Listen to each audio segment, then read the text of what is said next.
everybody. Today in this video I wanted to show you how I distress my table bases. I get a lot of questions on how I do this, and while there are multiple ways to distress a table base, this is the method that I prefer. Some people use Vaseline, that way they can scrape off the paint afterwards. I've tried that. It's a little messy in my opinion, and you have to clean up all of the Vaseline afterwards.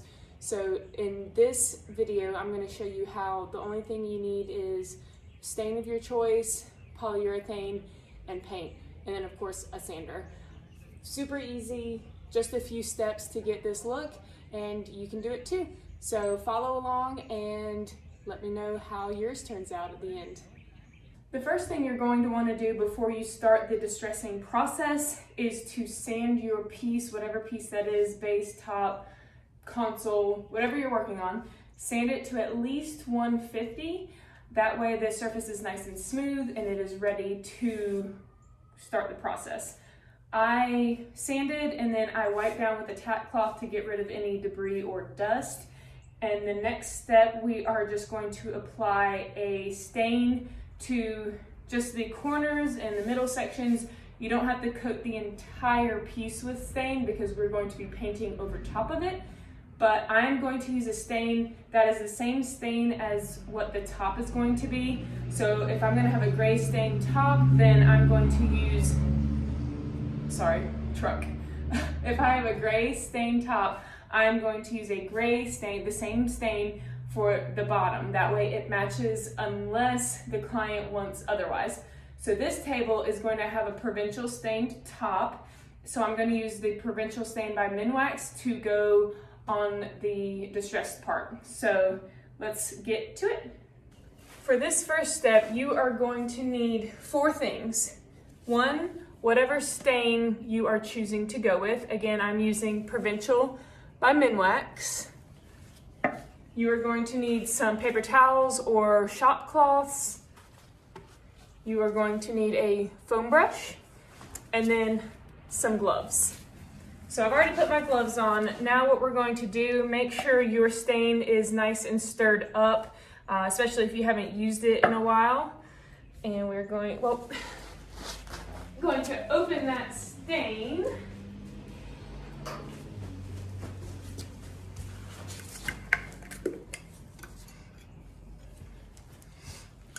And then all you are going to want to do is lightly get some stain on your brush and get the corners first, like so, and then just kind of wipe the rest on there like that. Again, you don't have to completely coat it, you just want to make sure you get those corners nice and good first, and then kind of just wipe the rest on as so.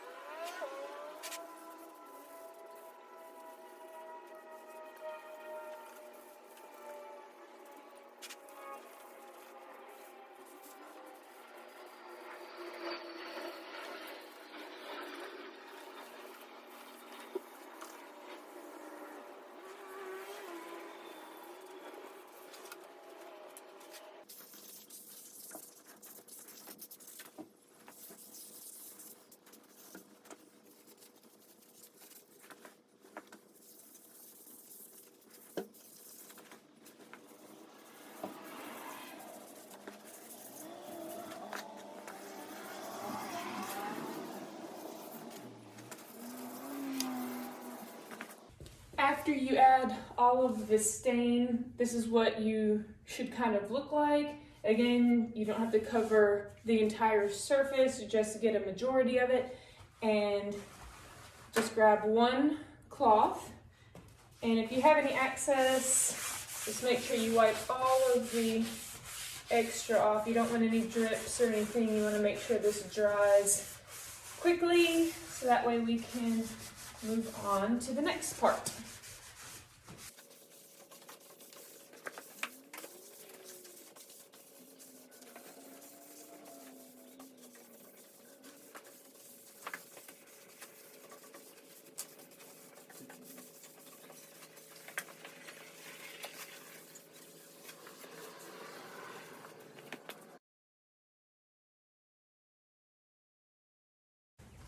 Now that it has dried, we are going to do just a light coat of a water-based finish or polyurethane. So this dries super quick. It doesn't matter if you get satin, semi-gloss, matte. I usually prefer to get matte or satin. However, this is all they had left, so I'm gonna be using semi-gloss, but my paint is eggshell, so you're not even really going to see this, so it doesn't make a huge difference, but I like the water-based because it just seals it out and it's not going to yellow, and especially painting white over this, you don't want any yellowing, especially with a brown stain. So we're just going to do a light coat of this all over.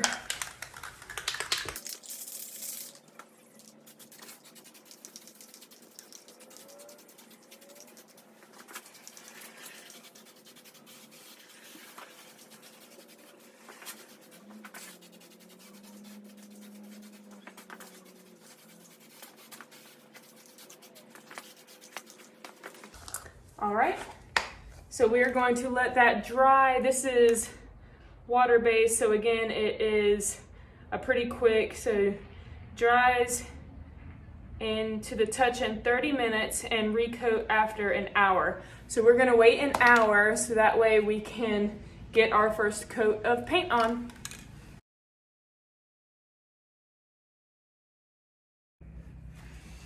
Now that it has been an hour, I went ahead and put our base on these painters tripods, and I filled up my HomeRite sprayer. As you can see, I use this quite a bit. The reason I like my HomeRite sprayer is these bottom portions actually have tops to them, so I don't have to empty this bottom part out and clean it every single time. If I have leftover paint in here, I can just screw the top on and store it with all of my other paint and just clean the gun out. So again, I have the Super Finish Max.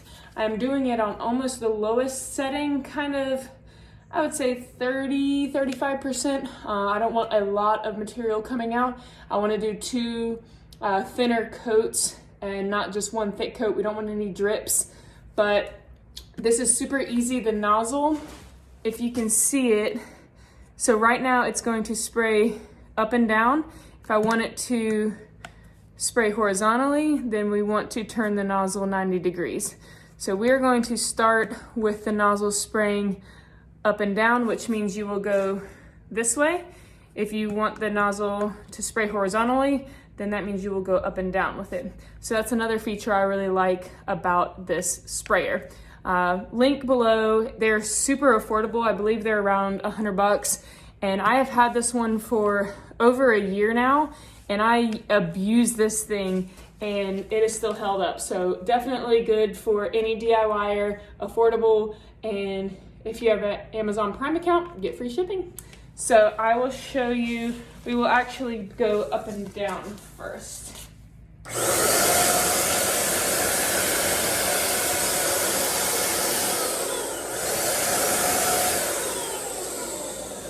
So as you can see, just a very light coat. You can still see the stain and whatnot through the paint, but we don't want to do a super thick coat because we don't want any drips. That's the key. A lot of people get into a rush and they think doing one thick coat or two thick coats back to back, that's not going to leave you a good finish. So even if you have to do 3 or 4 coats, as long as you do thin coats, you'll get a nice, good, clean finish.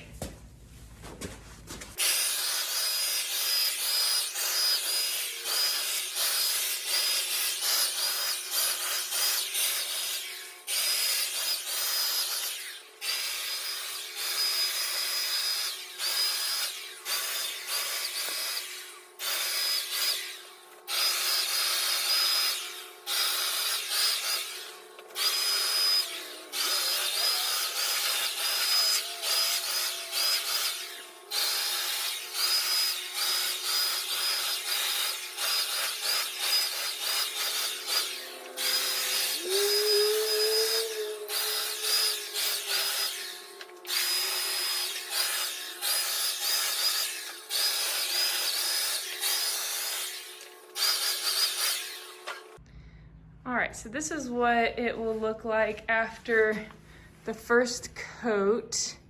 As you can see, you can still see the grain, stain, and all that fun stuff.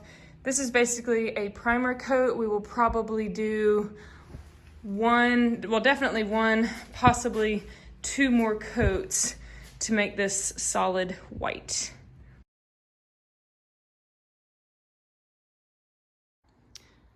Okay, now that everything is dry, I went ahead and started distressing just so you can kind of see how it is all going to look when I'm done.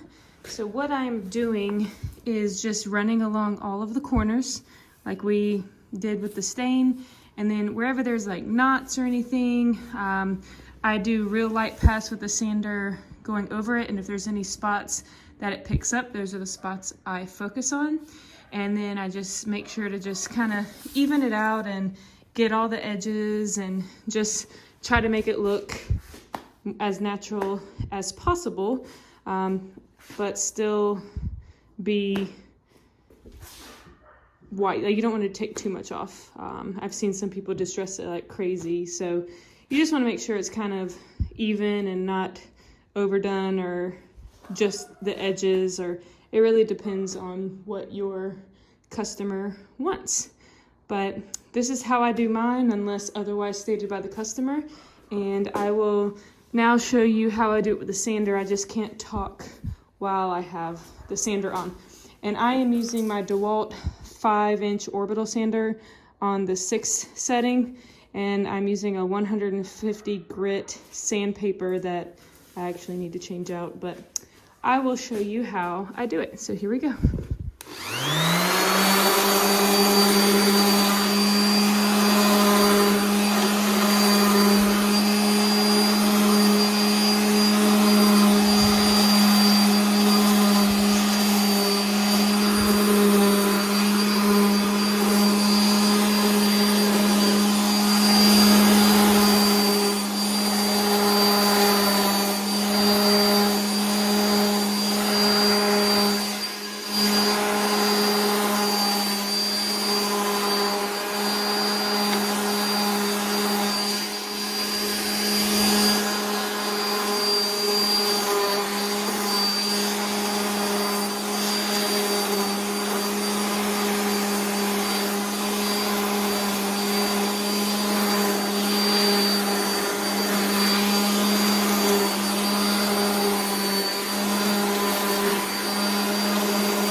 See, that's how I do it. And if there's any knots or cracks in the wood, I just kind of go over them to make it look like that's where the distressing occurred.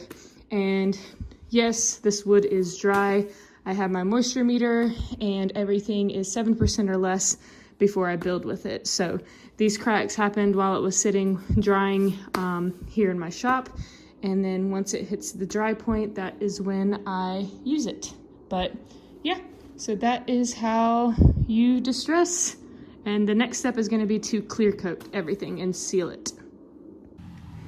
All right, so I just used my HomeRite Super Finish Max again. I have two of these, one for paint and one for polyurethane.